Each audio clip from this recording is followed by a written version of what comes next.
All right, everybody, it's the Jere Metcalf podcast, where top agents tell how they do it. And today we have two mega superpower top agents, Michelle and Jere Dolch, in Austin, Texas, with Compass. Thank you so much for being on the show with us, and welcome. Thank you, Jere. We're happy to be here. Yeah. Good to have y'all. Yeah, we didn't even talk about who's going to talk when, so this will be fun. So, and I'm going to let y'all figure it out. First of all, we always like to find out how. So I'm going to preface this for a minute for those of you who don't get to hear the introduction. These guys are superpower, top agents, great at marketing, carry $250 million of inventory and listings pretty consistently. Sell everything they sell and list tends to be anywhere from $1 million to $50 million and up. So that said, did it start that way? And more importantly, how did you get into this business in the first place? Well, we came down different paths, so I'll let Jere start with his story. So it didn't start that way. Austin's a very small market, relatively speaking. And, I was with a boutique brokerage when I first started before I met Michelle, and they specialized in higher end luxury real estate. And I definitely aspired to do that. It just made sense to me. That's where I wanted to be. And it took a long time to kind of work your way up to those bigger deals, So I cut my teeth on a lot of $300,000 and $400,000 and $500,000 deals, just like everybody else does. And I remember the first, $1 million listing appointment that I had. I was so nervous to get it. And, it was great when we finally did. And I think it just kind of, every time you do one, it just becomes the floor for the next one. Exactly. It's all about learning. So what were you doing before you became an agent? And how long have you been doing it?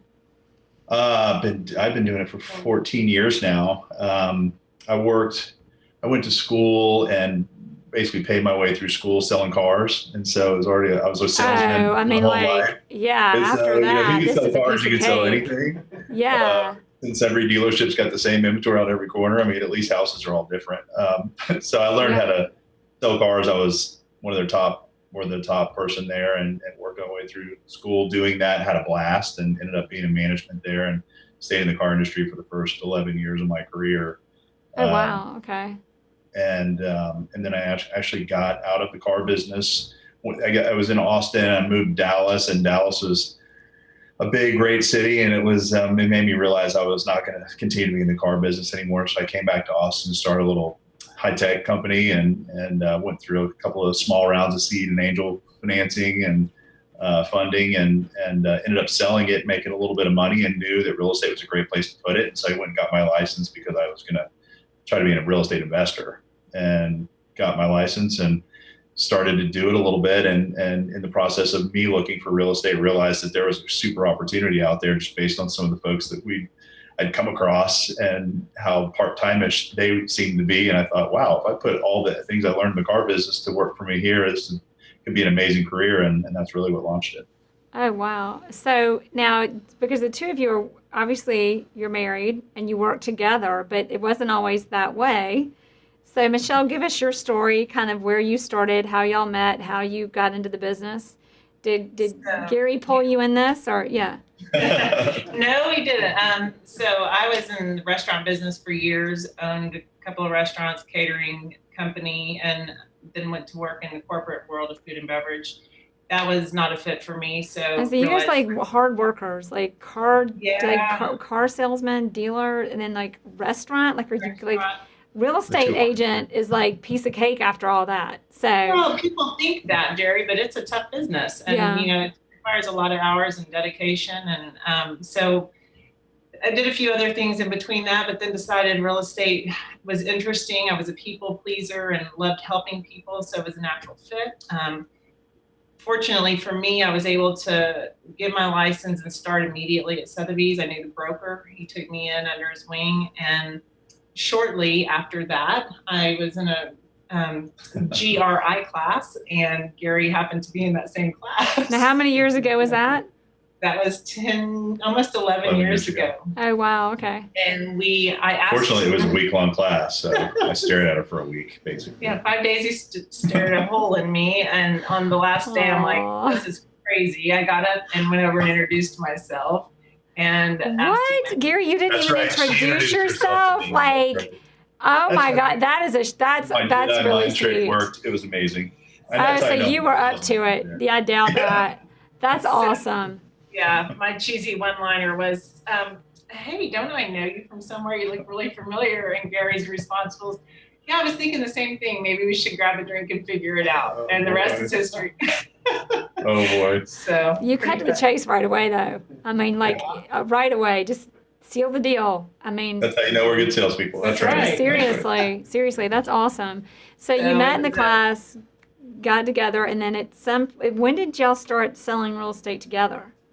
Pretty quickly. It was very apparent when we were out on the town together that it was a conflict of interest to be at two separate brokerages. And I said, we're going to need to make a decision. It's going to be the green team or the blue team. And ultimately, Gary saw that at that time, Sotheby's was the brokerage to be at, I think, and so worked out very well. And we were very new in Austin. No one even knew who Sotheby's was. So we had the opportunity of growing that together and making our mark. So it was very powerful. It was really awesome. Best thing ever happened to me. And yes, at the time that brokerage was, kind of new, like she said, and starting up, and it was exciting. And there was a lot of cool factor to it. And it was an international, one of the first ones to claim it at that time. And so we were able to really dominate the market from the get-go. And oh, that's awesome. Yeah, so when y'all started working together, you were pretty new in the business, it sounds like, Michelle. And Gary, you've been doing it for a few years. And then kind of where were you then? Were you guys doing much high end yet? Or did you take that opportunity when you started working together to really tap into that? I think that was when we started to tap into that. We both sat down and decided what we wanted to do with it. And since that was such a luxury high end brokerage that we wanted to go for that market, and that it was a little bit underserved, and some of the same people were, kind of dominating it at that time. And, that's what we started to focus in on. And it happened to be right around the time that, 2008, right 2009. Yeah, the economy started to slow down on the coast, and it didn't really come to Austin yet. It kind of filters in from both sides. And so we started to realize that it was coming, and we started to prepare for it. And, we realized that just because you enter into one of those kind of, economic turndowns doesn't always mean that you're guaranteed to exit on top. Exactly. And so we felt like that was our opportunity. And so we really started to market during that time when nobody else was really marketing, and we laid it out there. Took a lot of risks. It was a lot of risk. We didn't realize it was going to last as long as it did, the turn down. And so we really made a big commitment and just about went broke, but we stayed in front of our market. We continued to push out there. We got listings, and we held on to them for that whole time, and we emerged from that as some of the top agents in Austin for sure. Then haven't ever looked back. Tenacity, it sounds like, was a lot of the key. You had a good company behind you, good branding, strong tenacity, strong marketing. So give us first of all, a question I want to fit into all of this is, what do you believe? Obviously, tenacity is one of those things, and persistence. But what do you believe? What gave you the edge? Because so many people you hear all the time, everybody wants to be a luxury agent. Everybody wants the big listings. Everybody, wants to dominate that market, and only very few do. What do you think is the difference between you and the other agents, and what is it that gives you the edge over the competition? It's a great question. I think a lot of things kind of add up to that, I believe, Jerry. It takes, first of all, be careful with what you ask for, because you just might get it. I'm thinking that as I ask you. Yeah, exactly. Yeah, right. You might just get it. And what we didn't realize, it's a very, very large commitment financially and time-wise to market and sell those bigger properties. And the sellers expect to be, they're high touch, and they need to know what's going on. And, those can take a year or two to sell in our market, or 3 or 4. And they don't expect you to slow down your marketing. And so you're investing thousands and thousands of dollars and hoping to get some kind of a ROI back. And sometimes you do, sometimes you don't. Fortunately for us, more oftentimes than not, we get it eventually. Exactly. And it's about managing relationships and your clients' expectations, and really setting that up front, and then continuing to provide them with information they need to feel comfortable going forward with you, that what's going on with the market as much as it is, just praying like crazy that the market, somebody comes into our market that's looking for something of that size, because it's not very often that it does happen. And, so I think that's a big part of it. And the other part, without hogging the whole question here, is, one of the things I really focus in on is just the stock market. I mean, a lot of the clients that we serve in that upper end market are CEOs, CFOs, CTOs, CMOs of big companies or startup companies here. And so if we don't understand the market and who they are, and then how the market itself performs in different industries, and understand where it's going, why it's going that way, what the world trends and currents are right now financially, then you can't really understand how to speak their language and really talk to them in a way that they respect you for. Yeah. Well, it's, I think I would sum that up. And you've got to speak their language, educate, market that, you market, set expectations. Everybody's like, how do you set expectations? Like, what do you do except tell them to be patient? Well, that doesn't work. That doesn't work. Right. Yeah. That's not what they hear. It's kind of like room service isn't coming and like, be patient. No. Yeah. But education and speaking their language and educating them on the market in a way that they understand and they can relate to, so that they feel like, I think everybody, here we go. I didn't do it the last interview, but never split the difference. Chris Voss. I love him. I quote him like every interview because he's so good. But it's getting them to say that's right, and getting them to feel heard and understand and hear you and be heard, which is back to you, like when you can talk about the stock market and talk about things and speak the language that, like, how'd you know that? Like, we talked about that a little bit before. But do you guys have any examples? Actually, hold on for 1 second. We're going to have to edit this out. This phone is buzzing. I don't know how it got left here, but it's like dry. Just take it. It's not mine. I don't know whose it is, but it got left on that table. Okay. So anyway, where were we? Where did we just leave off? You were talking about how. I was like, I'm trying to listen. Anyway. Okay. Yeah. Okay. So you'll figure out how to piece it together. Yeah. Anyway, so now I'm just going to go to you, Michelle. So Michelle, what would you add to that as far as, what do you think really gives you that cutting edge on, or makes you competitive in any of the industry, but especially in the realm of the luxury, because you've tapped into that so well? I think it's consistency, Jere. I mean, we've been very consistent in our message, and I didn't necessarily agree with it in the beginning because I was a penny pincher, and it took a lot of education on Gary's part for me to drill that message down. You had a big job, Gary. Clients and wife. Right. I mean, constant advertising. And I really think it's staying in front of our customers, and they see us and they know we're out there working for them. And I mean, if we miss an ad, I'll use an example. We forgot to put at one of our listings an ad because we were under the gun to get it out. And it wasn't 5 minutes that ad came out that I got a phone call. So they're watching. And I think it's really important that they're seeing our message and that we're in front of them constantly. And communication, like Gary said, it's key. And I think we all struggle at it as agents, but it's one of the most important things we have to do. And when we don't do it, it's when it costs us. So we try to stay on top of them and keep them informed and do the best job. And going through, I think a lot of people might be wondering this, and hopefully we're not coming into any recession. We may be coming into recession, but hopefully not like what we experienced before. But like going through that, I mean, obviously there's a lot of risk. Maybe faith is a word, but how did you know? Like, I guess it's like once you commit, you're in, or what gave you, how did you know? Especially like not only do you have the clients, Gary, but now you've got Michelle over here and you've got a recession and you're just pouring into your business anyway. How did you gauge that? How did you know? How did you balance? How did you make it happen?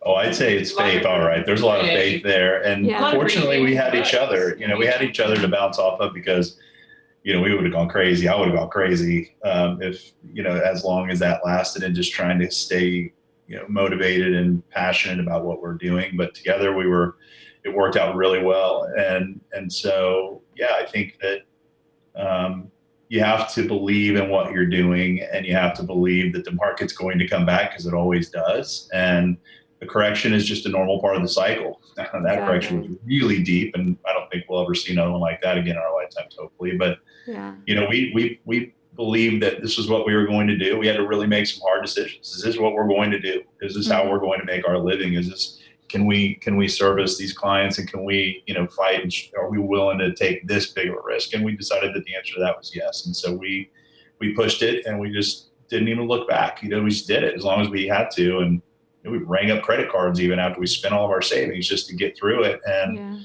we also had to change directions. You have to be nimble, and you have to, at that time, the properties that weren't selling were, some of the stuff that we had listed. But what we started to see, again, watching the financial markets and everything else and keeping a close eye on what's going on, people that have money and that were liquid at the time were sinking their money into land because it was a great, land banking situation. Mm-hmm. Rates were low for that. Taxes relatively low. There's some strategies around that. And so we immediately started to tune into that and realized that, that was an opportunity for us that wasn't really being served. And so we started to get the farm and ranch business also. So we were doing luxury real estate, and we got into farm and ranch. Which is a lot of crossover anyway. Yeah. And we started to sell a bunch of ranches, and they were, $5, $6, $8 million a piece. And all of a sudden it was like, wow, this is a great piece of our business. And it's a different revenue stream within our industry that we could take advantage of because we had plenty of time. There wasn't anything else selling. So we started to learn it and drove around, understood ranches. I grew up on ranches, and it was a great fit for us. It's something I've always been a hunter and a fisherman. And so it was an easy way for me to go and talk to people that I already felt like I knew. And that's awesome. Getting some of those listings and selling some. Well, it's you were in a situation where obviously you're in a recession, you're selling high-end listings, and that was a real problem. And a lot of people hit problems. And I love this about real estate agents. This is why, if nothing else, even if it's not in me, which probably is because I'm still here, but just in like you meet people like y'all where it's like you press up against a problem like that, and all you did was tap into the opportunity. I always tell people, every place there's a problem, there's an opportunity. It's an opportunity to quit, or it's an opportunity to see and tap into the money somewhere. Where is it? And in your situation, it was you discovered, you kept your eyes open, look at what's going on. You see that it's in land banking. You see these guys, and that's actually where the money and the relationships were that I'm sure brought those people back to the luxury end and more to the residential, less farm and ranch end of your business that tied it all together. That's exactly right. It's a direct correlation. Those luxury buyers are the farm and ranch buyers. As soon as, those opportunities became very evident once the market really started to come back. Those folks come here now, they buy a really nice house, and they're like, all right, where are we going to buy a ranch? I love it. Texas. That's what we do. Exactly. But I love that recession actually created a bigger opportunity and made you more specialized and even bigger, more powerful agents. What do y'all feel, we talked about I think there's so much that I think I asked you a little bit about what gives you your edge in this market, which is tenacity, consistency. But obviously you guys keeping your eyes open, seeing opportunities and problems, and then you've got the marketing. So tell us, you're talking about all this money you spend in marketing. What is the difference in, you started out with $500,000 listings, servicing those clients, selling those properties. What is the difference in those transactions and those listings and listings that are 10, 20, 50 million dollars?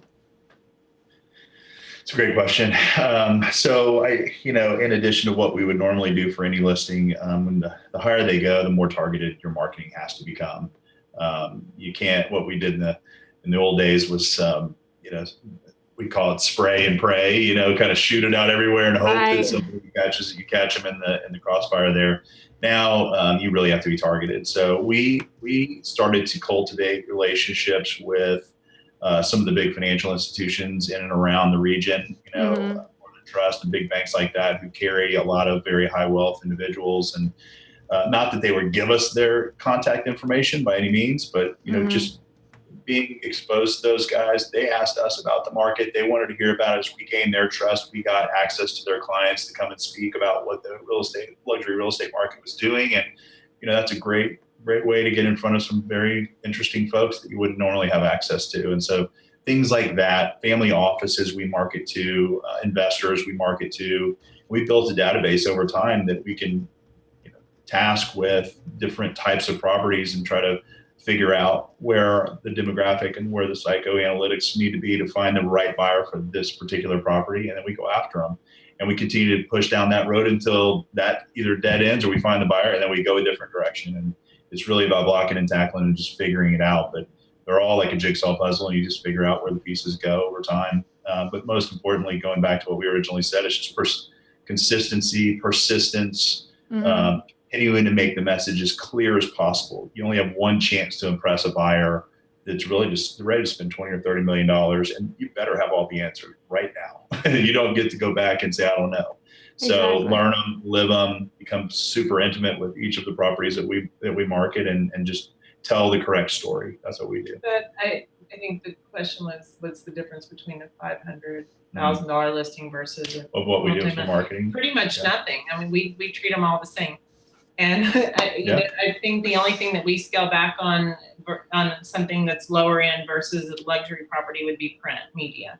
And aside from that, it's the same level of photography. And that's one of the things we preach to across the board. It doesn't matter if you're selling $500,000 house or 10 million, you're going to get the same level of service from us. That's well, right. I think I would find interesting, because I also on the marketing, I find that, the higher end, the more specialized and unique that buyer is going to be. So it's more difficult, but easier to hone in and find them. And it kind of goes to that Seth Godin approach of, you've got the advertise and show it to everybody, which in real estate, we kind of got that covered. That's easy to do.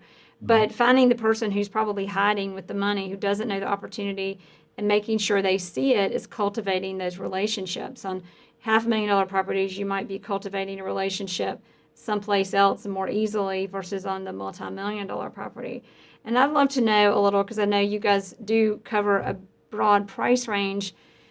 Now, I'm not selling $50 million properties. There's one in Atlanta, and I'm not sure if it's listed anymore, but typically we sell up to, the market goes up to 8. Lately, we're bumping up to 10. There's a 12 million. There was a 17.5 million a couple of years ago. But I go into that to say, for me, usually I'm going into the $3 million properties, and those in some ways are easier to sell because you usually have a more educated client. But on the flip side, the more of those I do, the easier the $500,000 properties get to sell, because you've usually got more sophisticated sellers selling bigger properties. So you've got to think outside the box, because you've got bigger problems to deal with to make deals close. And suddenly a $500,000 property becomes like super simple. And it's not a condescending thing. It's just a reality of the nature of a deal thing. They're easier to put together.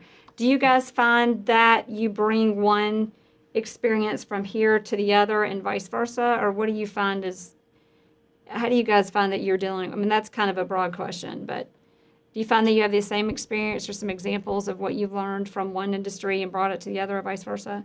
I think there's different characteristics between them, of course, but overall, it's just people. It's giving people enough information to make a good decision, and putting it into into light why they're making the decision, and help them be confident in their decision.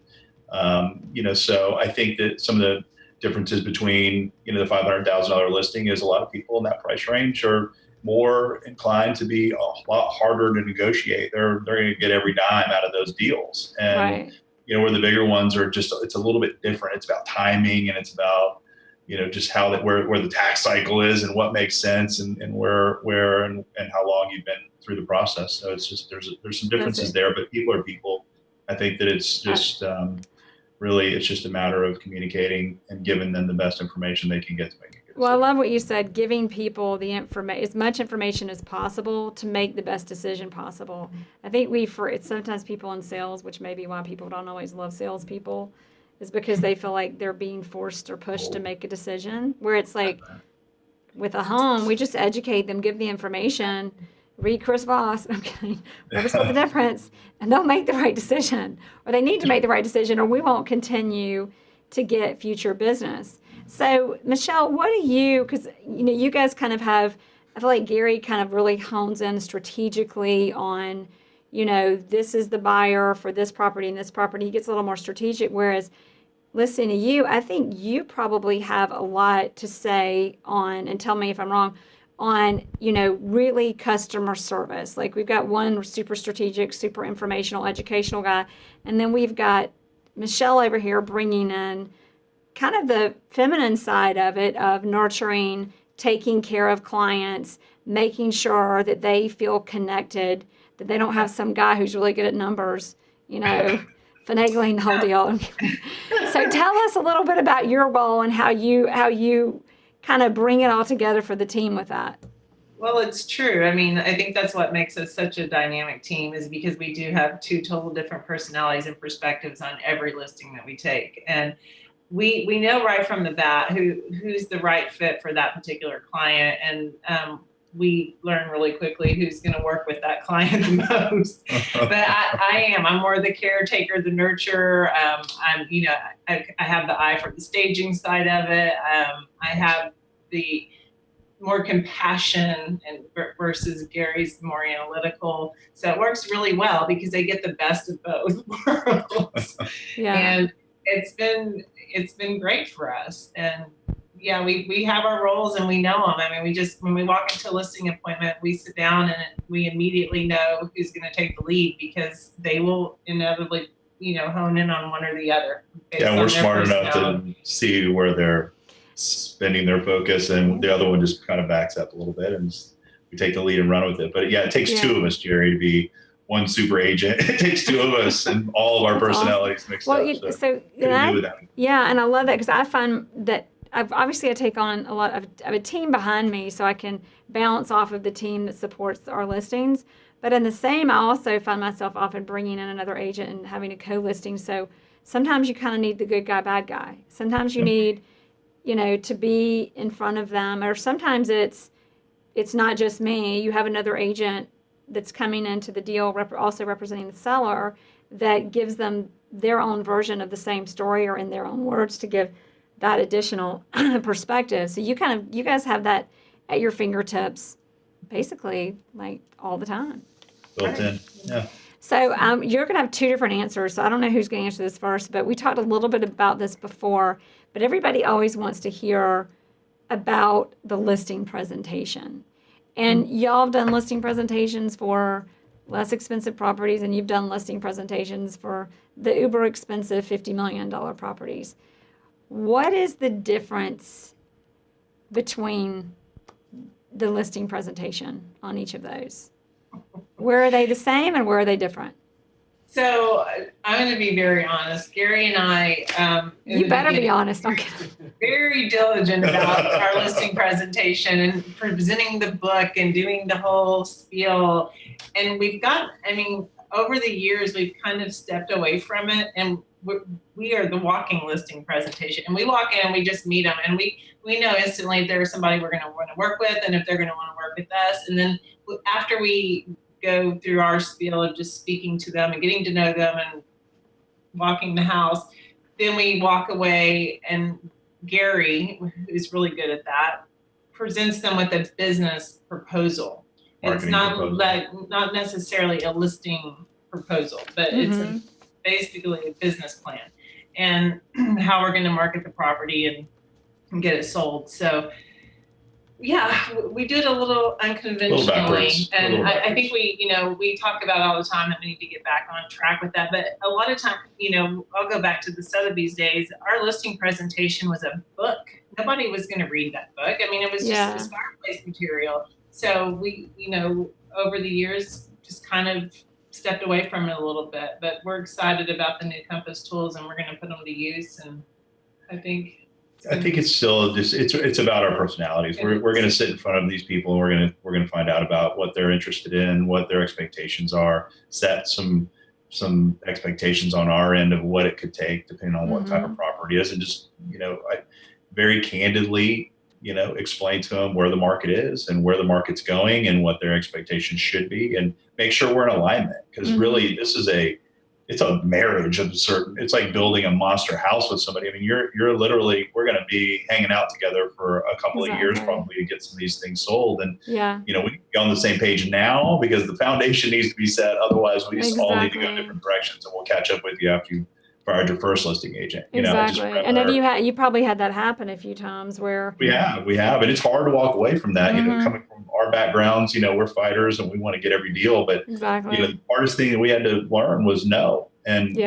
don't take listings we can't sell. We're not in the listing business. We're in the selling business, and we make sure we're getting our best opportunity. And at the same time, that doesn't mean taking a lower price. It means giving, an honest assessment of what the market is, and coming to an agreement of terms with the seller that we can either live with and they can live with, or we can't. And that's really how we go forward or not. Yeah, somebody who, because I find, and I don't know how, and sometimes I'm not sure how, sometimes it just, it works or it doesn't. But a lot of times you go into a listing presentation and you get a seller who they just want to hear, they're going to hire the agent to tell them what they want to hear. Right. And trying to get, with them, establish with them that you can't tell people what to do and what not to do, because then they'd immediately shut down. Yeah. But finding that way to educate them on the market, get them to say, that's right, that's back to Chris Voss. But, and then getting them to open up and listen, like, hey, let's get on the same page. But someone who put it really well to me was Seth O'Byrne. I'm sure y'all remember Seth. And he's at in San Diego, top agent in San Diego. But he talks about, when I go into a listing presentation, it's, I explain to them that, when that comes up, like, the market is what it is. And sometimes before you see, it's kind of like going to sea. Sometimes before you go to sea, like, it looks all smooth and beautiful, but you get out on the boat and you get out there, and all of a sudden, like, it's not the same anymore. And you're not hiring me to control the market, because I can't do that. But you're hiring me because I'm going to be the captain on the ship. And who do you want your captain to be? And I think for you, the great thing that you've got going is like, hey, like, we've done this before. Your buddy, you're not your buddy, who you know, who you don't know. We've done it before, and we know how to navigate these seas of going into, especially the multi-million-dollar properties. But it goes back to like $500,000 property. Like, that's why it becomes such a piece of cake. It's not an insult. It's just you got a bigger pool of buyers to negotiate with. That it's much easier to navigate that. So anyway, I had to just give my big 2 cents of what y'all made me think of. But do you have any other, I want to go back into some other questions about your listing presentation, but do you kind of have anything like that you guys tap into? I think obviously you're very informative and educational in that listing process. Or is there anything else that you kind of say to them to help shift their perspective so they can hear it?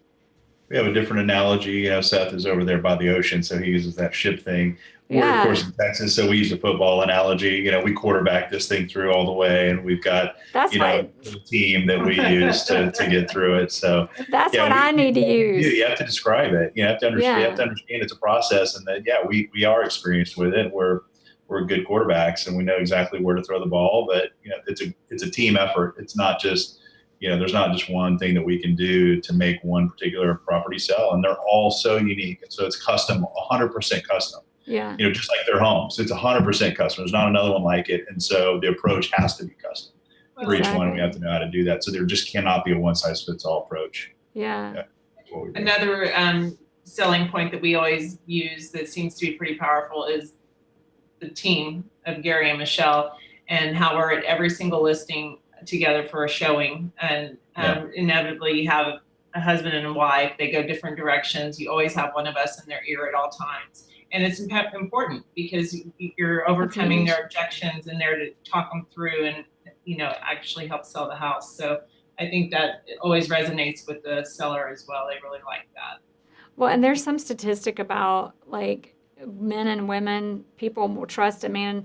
If you could pick, if you could be approached by a female, a male, 2 men or 2 women, or a man and a woman, people always trust the male-female couple the most of all of those scenarios. So that at a listing appointment is also huge, because it probably gets them to open up and engage. And now I'm going to have to find some guy to show houses with me. So his day job. Wait, what's that?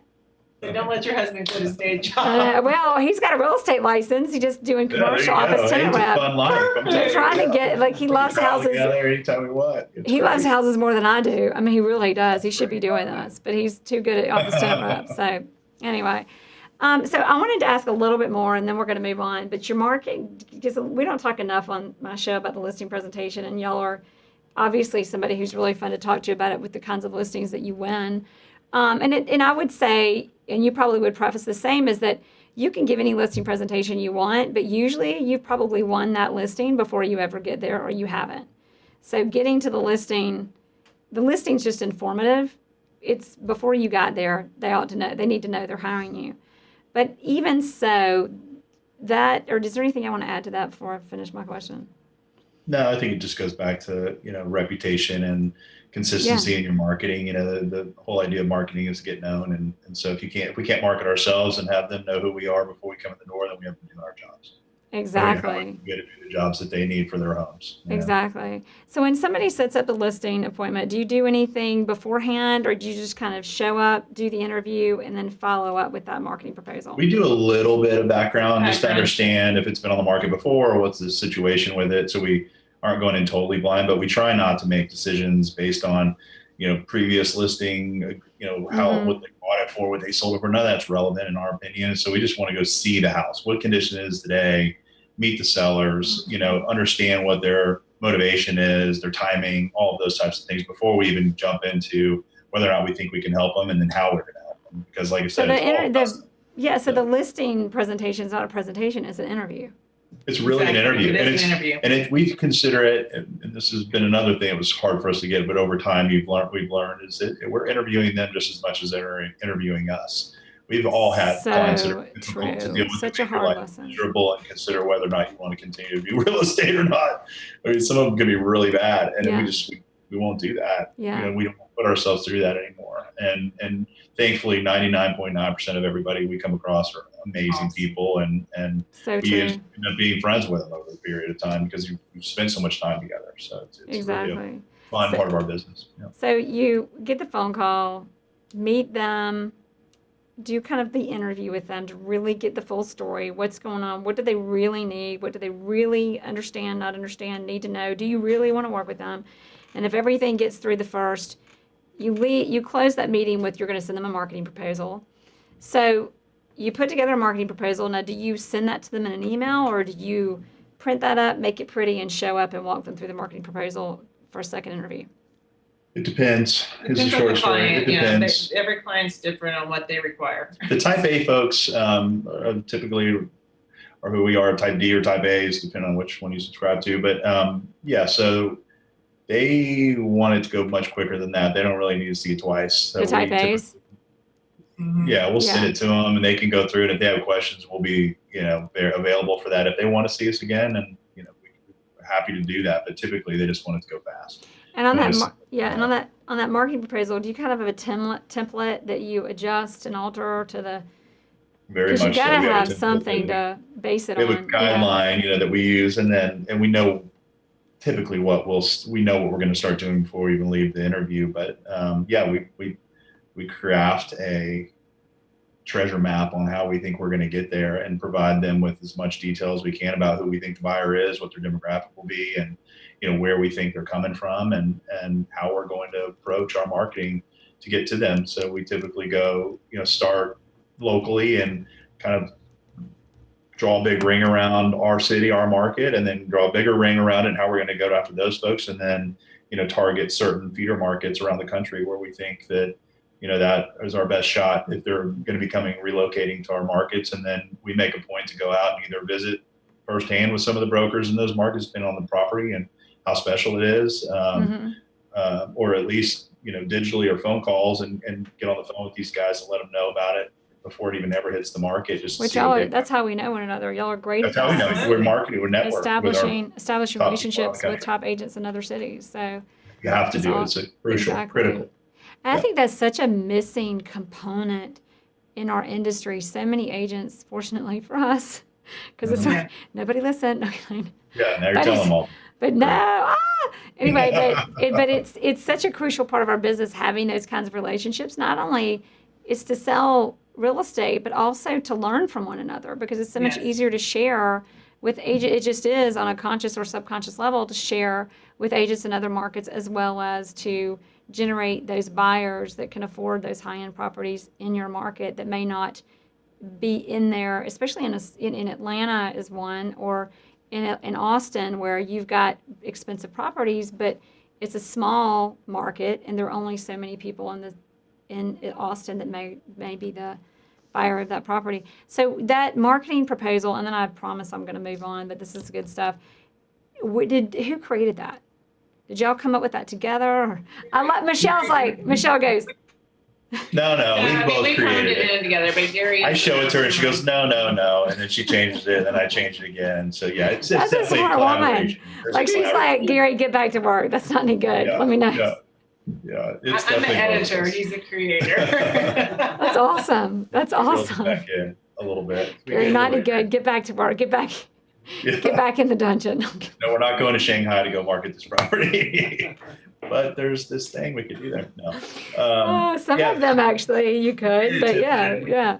We've honed in our template over the years. Literally, it's similar. It has some of the basic stuff that we used to do when we first started doing the $500,000 listings, and it evolved over time. And it doesn't matter what brokerage you're with. It matters about really who you are and what your capabilities are and how you express, your efforts, and are you willing to do what it takes to get it sold, and is this going to be a team effort, and all those things are what it really boils down to. And just knowing your market and understanding what it's going to take, and being a voice of reason, because it's an emotional sell, even for super high-end luxury sellers, sometimes even more so. It's so much riding on it, so much on the line, and a lot of times these guys will lose money on. And being able to speak what the market is only going to allow what it's worth, and sometimes they've spent $20 million and then the market's going to give them 15 at that point. And is it really a time to sell or not sell? And you really have to have kind of a psychologist, and you have to help them through the process too. Back to Chris Voss saying, no, Chris Voss has never split the difference. But also, it always brings me back. I say this a lot. I quote Jason O'Neill a lot. Do y'all know Jason? I don't even remember what market Jason's in. But Jason O'Neill, do you remember what market Jason's in? I don't. So Jason's going to shoot me, but he's I think he's the president of an office. He's not an agent anymore. But anyway, he always says, real estate is, what does he say? He says, a wise person will tell you, never get involved with other people's family, their home, or their money. Like that's what we're doing. That's all we do. That's all we do. All we do is family, money, and home. That's it. I mean, I say this a lot on the show, but because it's just so true, and it's being able to navigate that in a way that people don't get defensive but feel heard and understood, and are able to get the information, which you have to filter through the emotions or diffuse the emotions so they can get the information the way they need it, so they can make the right decisions, because ultimately the client is the decision maker. Absolutely. So, for sure. Tell us just a little, we're going to get through a few more questions, and I got like my 3 to round it up, but what do you wish you knew coming into this business that you know now? Or I'm going to put, or what is like a big aha about this business? What has it been for you I think I've been in business for like 15 years, right?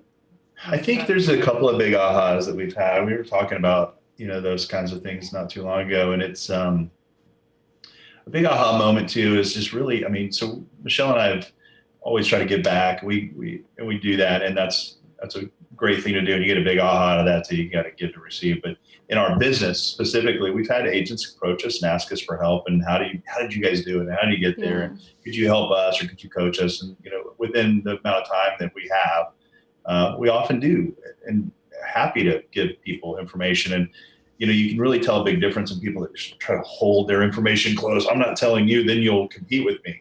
Well, at the end of the day, it's really about your personalities and what you can do and what you can't do. And so we started sharing our information with some of the agents in our local market. We're happy to do that. But it's funny, you can, as they say, you can lead a horse to water, but you can't make them drink. Just because you have those habits and you give them all the tools that they could want to use, that doesn't mean they're going to use them. It really just, it depends on the person, the personality, and what their motivations are. And you can't, one of the biggest things I tell them a lot, and we've all heard this before, but it's, you can't work for money. It's just, it has to be much bigger than that. If you're working for money, you're never going to get where you want to be. You have to be working for something much bigger than that. Money's a byproduct of success in other ways. And that all comes when you've had a successful career, when you've earned the right, to be where you are. And I think that's a lot of misnomer, because if you work for money, then you're constantly trying to save your money. You're not spending money get a return on your investment. You're not looking at how many times did you tell Michelle that in the reception? I had to say that a lot of times. That was probably Michelle's aha. I heard Right.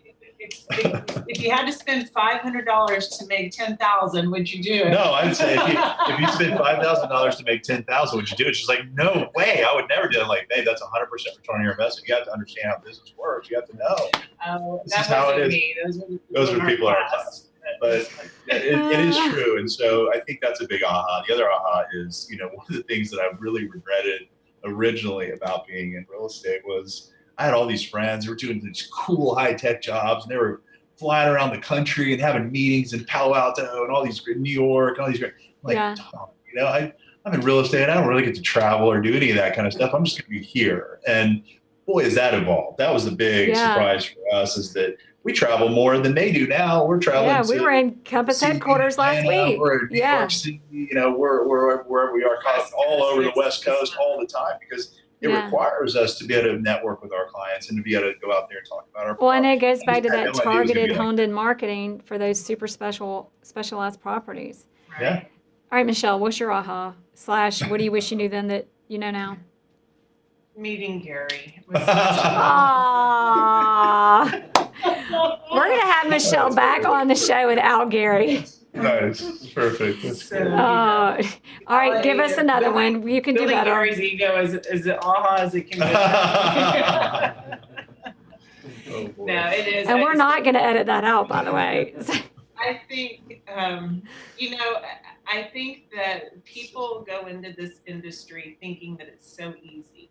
And everyone's like, oh, if I can't make it at my job, I'll be a realtor. I'm like, and I hear it all the time. Or if I can't make it as a realtor, I'll get a real job. Or I love to look at houses, so I'm going to be a realtor. And I'm like, that's got nothing to do with it. You can look at houses all day long, because being a realtor is not about looking at houses. Yeah. Seriously. So I think, that for me, because I'll be honest, when I initially got my license, I got it to buy a house. I was going to save the commission, and I didn't get it to get into the industry, and then it evolved into that a couple of years later. But so yeah. And then you got the bug, and then you kind of get into it, and you can't. I love it. I couldn't imagine doing anything else. I mean, another big aha too is just really. For people like, we came through that really crazy time when nothing was selling, and you just get so entrepreneurial about saving every dime. But, you really have to take some risks. And one of the risks we ahaed about was getting somebody to help us, and not just coaching, but also as a wonderful assistant. We have an assistant named Jessica, and she's outstanding, and she's helped us, take it to the next level. And, to be able to rely on somebody else besides just us gives us so much more freedom to be able to do what we do well. And that's been a big aha for us, is just really to go out and get somebody like that to help propel you, and then build a team around you of good people that are passionate like we are. And you can continue to just elevate your career exponentially with that. And that was hard for us to do, and the aha came after we started looking back at our numbers and how well we've been doing. And probably how much more you enjoy your job, because you're doing. And how much more and freedom that we get to relax for a minute. Yeah. It's huge. I mean, we went through some really bad assistants leading up to her, and which made her even more valuable once we landed her, and she's worth every penny. And as much as it killed me initially to have to give up that money, I couldn't imagine. We thought we could do it all, and that's what a lot of our entrepreneurs do too. They try to save their way into a profit. You can't do that. On our business, you have to leverage people and talent in order to be able to perform at a high level. Well, and it's like when you do things from a place of abundance, you create abundance. When you do things from a place of scarcity, you actually will subconsciously create scarcity. That's exactly right. So, I love that. You're right. That's right. I mean, it's money on assistants, it's listings, it's clients, it's everything. If you just have to have the client because you're afraid you're not going to get another one, which is really easy to go there, because you have this perception that there's so much competition. But if you're good at what you do, there's really not any. I mean, there's really not. There is no, and it's an endless amount of opportunity for everyone to have as much as they can possibly get. And we feel that way to our cores now. And and that's true too, in being authentic with your clients and going back to them trusting you and having confidence. I mean, really, if you're afraid, if you don't get this next deal, that you're not going to pay your bill. I mean, they see through you in 2 seconds. Right. You know, if you're panic selling, you're done. Well, I You always, got- then this is, I got this, like, I cultivated this little quote or whatever through my podcast, but it's back to what you said. Don't be desperate. You can never be desperate and never be defensive. Because Right. in business, in whatever capacity, desperation and defensiveness just will Yes, and it's hurt you every time, backfire, whatever, not a good thing. 3 questions I always wrap up with, and the first one is, what, excluding your cell phone, do you find is your most powerful tool or favorite tool to use in being a real estate agent? An app, a CRM? our single site website. We build websites for Yeah. our properties. That's a big tool for us. You know, we build Mhm. them ourselves, and we put everything there that somebody is going to need. It sells the property for us to, you know, thousands of people that look at them online, and we market everything we do markets back to that website, and we can collect data based on that, so we can technically see how our print advertising is performing because of what comes back to the website channel. And so, yeah, we're able to, with technology today, get so much out of that information now that you get from people visiting the site and how long they've been there, and you know, So who they true. are or what region they're in, social media as well. I mean, just really using technology as a whole is a big tool for us. And so what do y'all put? You put all of the information, plus do you put photographs, video? We do video on everything. We do high-end photography on everything, aerial photography, maps of the property so that are active, where you can pull out and see exactly where everything is. And we highlight schools and What is coffee that shops or whatever mapping else. MapRight. MapRight. It's And- really cool. MapRight? Okay. MapRight. Check that out. Yeah, we use that all the time. It's great for ranches, but it's great for properties also, and doing research. What does it do? So it's an interactive map, and you can switch cool. from Google Maps to 4 or 5 different types of maps, and you can get topographical maps from it. You can get a lot of different perspectives, but that's it's awesome. live. So you can pull in, pull out, you can highlight your properties, you can pull up all the plats and see exactly where all the property lines are. And if you want to go see exactly how big something is, or research who owns this property, or any of those types of things, awesome. it's a great tool. A lot of ranchers What do use y'all think Bright. about Matterport? Do y'all use that? We don't use Matterport. We've tried to use it. It's to me, I like the concept of it. I think it's clunky, and I just don't like the way It is it can be a little clunky. What about floor plans? We do floor plans on just about every single deal. Floor Plan Graphics is the company we use here, and it's expensive to do, and some people just don't do it because it's too expensive, but they're working for money when they're doing that. And so for us, it's important to tell the story. They need to understand not only how the floor plan works, but the dimensions of each room, and they need to understand it. So that we do those, and it's very pricey, but we also get a laser measured, perfect, precise measurement of the house. And a lot of times we can find extra square footage for our sellers they didn't even know they had. They built it custom, and the floor plans are never quite accurate. And so if you find 200 or 300 feet for a client, and you're getting $500 or $600 a foot for that property, that adds up really quickly, and they're very happy to know about. So are they only in Austin, or are they?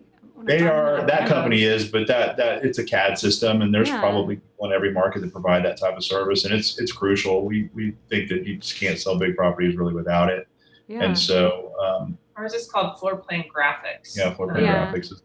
I'll I already send you wrote an it example. down. Oh, that'd be awesome. So we do that, and we do, like I said, the videos, and then we add a lot of information. We add documentation, surveys, all that kind of stuff. And we just give them as much as they need to make a good decision. Because frankly, what we really strive to do, and we tell our clients this all the time, is that we're not looking to get 30 people through your house to have 30 showings, just to have showings. We don't need to be desperate like that. Exactly. You don't need to get your house ready 30 times and then be mad at us for, making you do something on a Saturday and canceling plans. And so we really want to provide as much information as we can so that, we can get to the chase and get high quality showings. Well, the other thing about that is the first showing's online anyway. And the other thing about that, like when people shop for houses, there used to be, I forgot his name right now, but there's philosophy like less is more, so they'll call you and engage. But people they're addicted to their cell phones and their computers. So I'm like, the more I do very similar, except I'm adding MapRight, but I do floor plans plus Matterport plus video tour plus drone shots.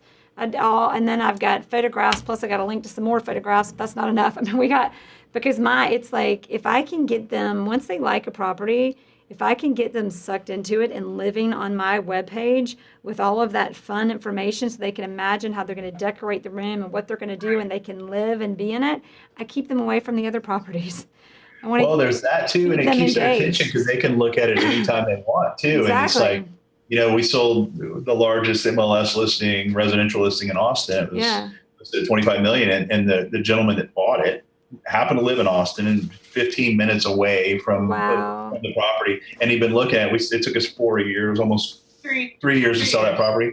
He'd been looking at it since it hit the market. And he said, I literally went on your website 150 times. He's like, I know it intimately. I know every piece of that. Every time I thought of something different, I go to your website and look at it and check out the map and see what the pictures and go back and confirm something I thought might work there. But it was timing. And but what you just said is so huge. I tell clients this, like, especially on a 25 million, like it's 25 or 10 million or 3 million or whatever.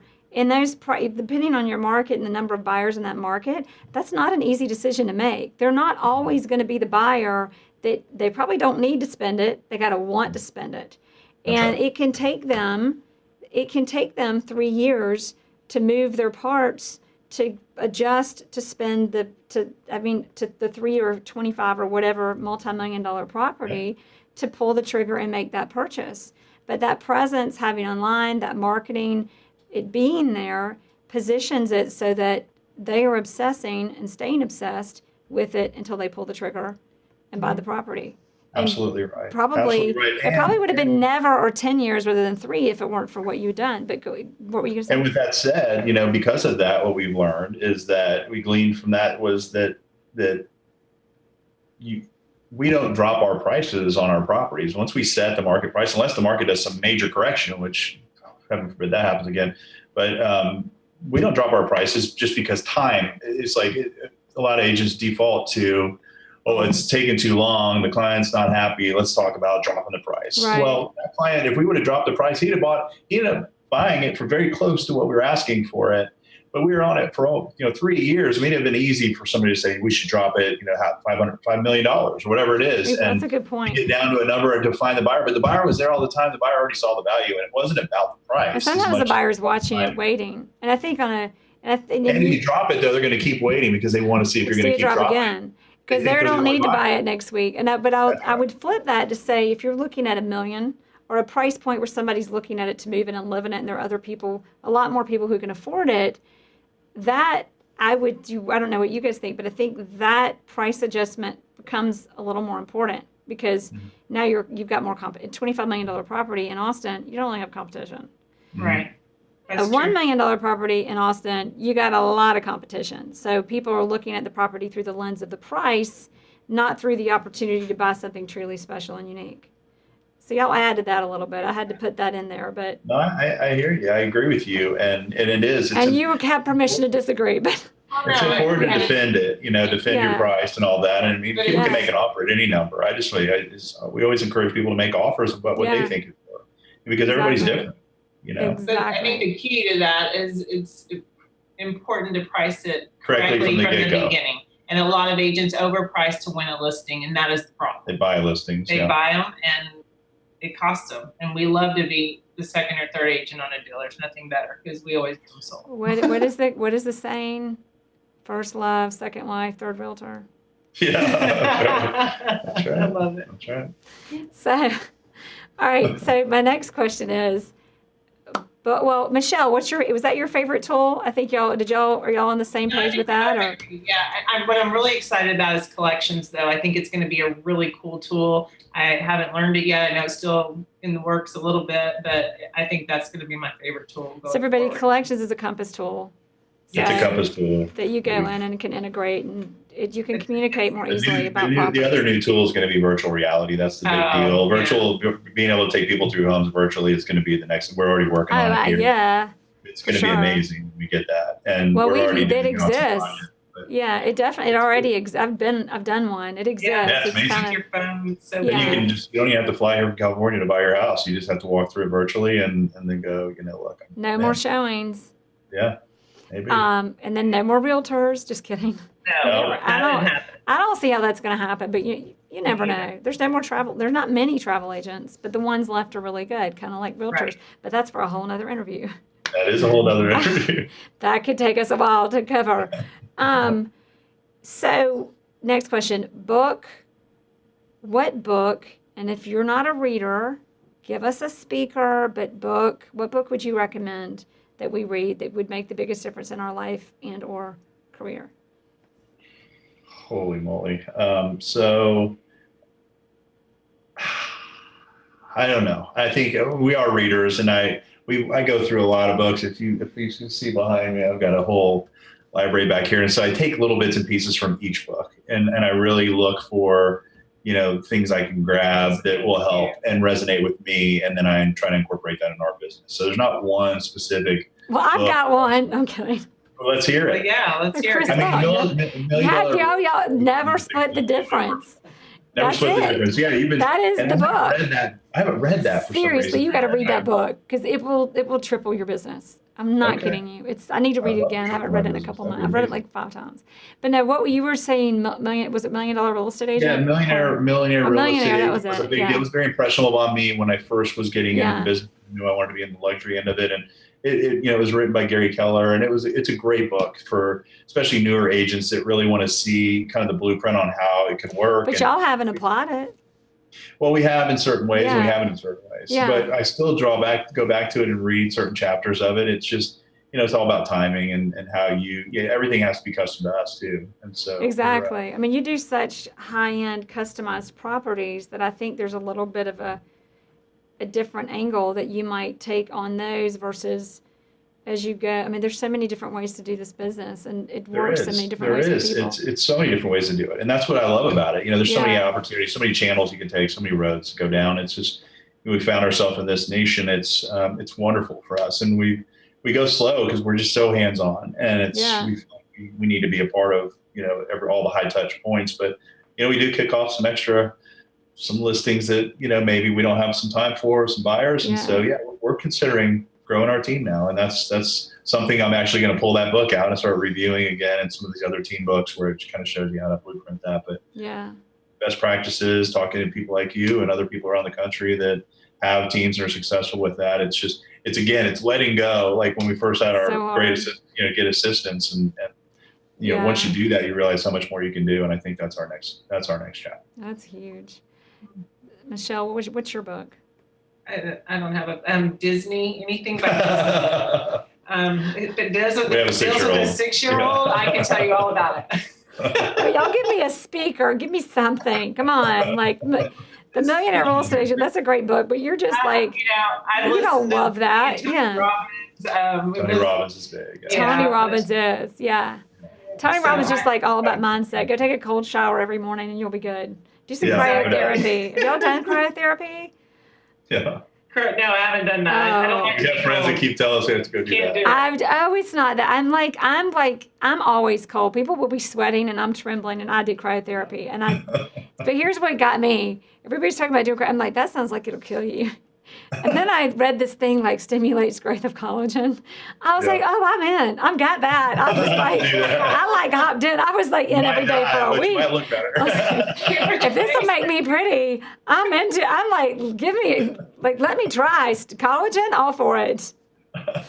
And then I haven't been. I need to go back. But no, and it makes you feel good. Mind shift, all that good stuff. All right. So last question, closing us out. And Michelle's going to answer this first. If there is one thing that you would hope that our listeners and I take away from our conversation today, what would that be? If there was one thing that they take away from the conversation. Mm-hmm. I would say that focusing on your client and client care. I can't emphasize it enough, and I try to preach it to myself because we need to do a better job of it, and it's one of the things that we are constantly working on.